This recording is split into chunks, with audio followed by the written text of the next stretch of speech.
Bora! Seja bem-vindo ao nosso canal Conversas e Verdades. Sou a psicóloga Cecília Chaves. Estou aqui com mais um episódio para você que está aqui nos seguindo, nos acompanhando e que está fazendo proveito de todos esses conteúdos que nós estamos compartilhando com vocês através aqui do nosso canal no YouTube. Dá o likezinho de vocês, compartilha, passa para aquelas pessoas que vocês querem bem, acesse, nos dê aí um feedback, nos dê as sugestões que vocês gostariam que a gente pudesse aprofundar até algum desses temas que a gente já abordou, que já estão aí no nosso canal. Se você não assistiu os outros episódios, assista e carregue para a vida de vocês como reflexões importantes. É sempre importante trazermos aqui o porquê desse canal. Na realidade, como a gente está num novo cenário, nós estamos em clínica, né, dentro da nossa casa, sempre tivemos como, eu diria sempre assim, o principal propósito e missão como profissional, sempre tivemos essa clareza de que a psicologia teria que ser para todos. A psicologia, essa ciência que estuda o comportamento humano, todos deveriam ter acesso. Porém, eu sei o quanto que ainda é muito limitado a procura pelo tratamento, o acompanhamento psicológico, a orientação psicológica e o acesso dos profissionais da saúde mental, dos psicólogos junto às escolas, à comunidade, à saúde, ao trabalho. Eu sei que é muito restrito e a demanda cada vez maior perante a saúde mental. Então é por isso que nós estamos aqui, nesse canal de Conversas e Verdades. São temas específicos, direcionados para um entendimento melhor da saúde mental, do autoconhecimento, de como a gente tem que estar prestando atenção nas nossas emoções quando nos relacionamos, enfim. É uma psicologia para todos através do Conversas e Verdades. Que você saiba aproveitar isso, principalmente você que nunca esteve assim, numa clínica conversando com um psicólogo. E vocês já ouviram aquele ditado, né? De psicólogo e louco, todo mundo tem um pouco.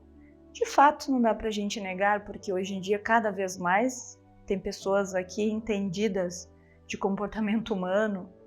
E se ligue, né? Muitas vezes tem profissionais aqui nas redes sociais falando sobre comportamento humano, desenvolvimento humano, saúde mental, mas não tem a formação da psicologia ou da psiquiatria para trazer com mais segurança os temas para vocês. Então isso é um fato que eu deixo aqui como alerta. Mas enfim, o que quer dizer então que todos têm um pouco de ser louco? O que eu trago hoje para a gente refletir é transtorno mental. O que é transtorno mental, né? Como que a gente entende isso? E aí é o que eu digo. Todos nós temos um pouco de transtorno e níveis diferentes para cada situação. Transtornos de personalidade, transtornos de humor, enfim, transtorno de ansiedade, enfim, vários transtornos. Então cada um tem um pouco, isso é um fato, é uma verdade. E a gente precisa entender que o que diferencia são os critérios que dentro do DSM-5, a gente consegue definir a gravidade ou a patologia real de cada transtorno. E é por isso que é muito importante esse exercício de perceber os seus comportamentos e não ficar achando normal, certo? Eu acho que uma das coisas que mais atrapalha o reconhecimento de um diagnóstico ou até mesmo um tratamento ou uma mudança comportamental é achar normal coisas que não são normais. Então, dentro da clínica, para mim sempre ficou muito claro isso, que dependendo da fase que esse indivíduo está, tem chances de trabalhar a partir da capacidade de percepção através da terapia, né, que é a psicoterapia, que é a educação da sua mente, a educação do seu pensamento, para que não seja depois um adulto transtornado com um transtorno maior. Então, a gente, dentro da clínica, já teve vários casos. Já tive pacientes que vieram para o atendimento com 4 para 5 anos, com um comportamento totalmente desequilibrado, não aceitável para a sua idade. E aí, dentro de todo um processo terapêutico, trabalhando com a família, porque criança não tem como trabalhar só a criança, com a família, e não interessa quem são as pessoas desse sistema familiar, todos aqueles que fazem parte e que de alguma forma interferem nas emoções mais profundas desse paciente pequeno, eu chamo para entrar nesse processo de tratamento, junto com o paciente, ou seja, eu chamo para uma escuta, seja a babá, professor na escola, os avós, pai, mãe. Então, todas essas pessoas que estão, irmãos, envolvidos no dia a dia de um paciente pequeno, a gente também traz para entender o contexto que ele está inserido. E olha só, isso me traz uma clareza tão grande e me faz ver o quanto é possível reduzir esses critérios que, se eu pegasse naquela hora ali e quisesse fechar um diagnóstico, talvez eu já fecharia um diagnóstico de desafiador opositor, né? Mas a gente precisa entender todo o contexto e ir trabalhando. Então, eu já estive, como eu disse, eu tive já um paciente pequeno, tive vários, né? Mas vou trazer um exemplo de um, que chegou aqui nesse nível de instabilidade, de irritabilidade, de falta de respeito, não respeitando os pais, a autoridade dos pais, a autoridade dos avós, não respeitando limites, sabe? Daquele que abre a porta e entra, abre a porta e sai, que a última palavra é dele. Então, foi preciso entender o que gerava esse comportamento nessa criança. Ele não nasceu assim, ele estava desenvolvendo um transtorno muito sério, que precisou ser acolhido, compreendido pela família, para que ele entrasse nesse processo da psicoeducação, a terapia com constância, e cada membro ligado a ele fizesse a sua parte, ajudasse a reduzir esse nível de desequilíbrio, né? Podemos chamar de ansiedade, de depressão, ele estava com isso, né?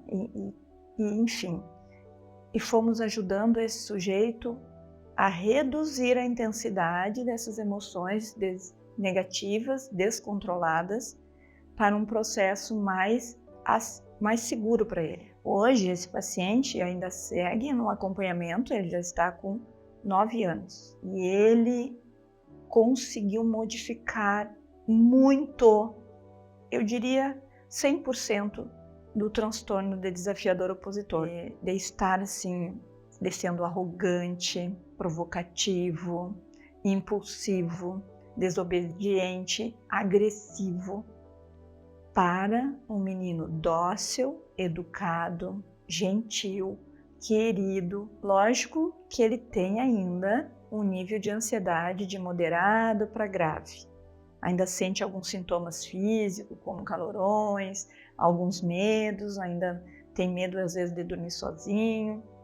Ainda tem um nível de ansiedade maior, mas ele já conseguiu reduzir todos os outros impactos que estavam, todas as questões que estavam impactando na vida dele, na escola, na relação familiar. Ele estava com dificuldade de viajar. Então isso tudo, como eu sempre digo em outros episódios, já falei sobre isso, principalmente no episódio de filhos tristes e fracos, a importância do papel de um pai, de uma mãe, de olhar para o seu filho e ver que alguma coisa não está funcional como deveria e que precisa de uma orientação, que precisa entender o que está acontecendo, que precisa de ajuda. Então é exatamente nesse momento que se reduz esse indicador de um adoecimento maior. E aí isso é importante que a gente traga aqui, quando a gente fala de transtorno mental, que todos os transtornos são tratáveis. Todos. Tem tratamento para todos os transtornos. Só a gente não pode ignorá-los, não admitir e viver perdido, sofrendo, interferindo às vezes na vida dos outros, na sociedade, de uma forma patológica, doente. às vezes usando estratégias não saudáveis para acalmar a intensidade desse transtorno, como o alcoolismo, a compulsão alimentar, alguns outros tipos de vício, como drogas, cigarro, né? Enfim, compulsão por compras, que às vezes vem para disfarçar esse transtorno mental que existe ali no sujeito e ele não está reconhecendo. E muitas vezes, se fosse reconhecida alguns anos atrás, talvez na infância, na adolescência ou no início da vida adulta, poderia ser tratado, resolvido,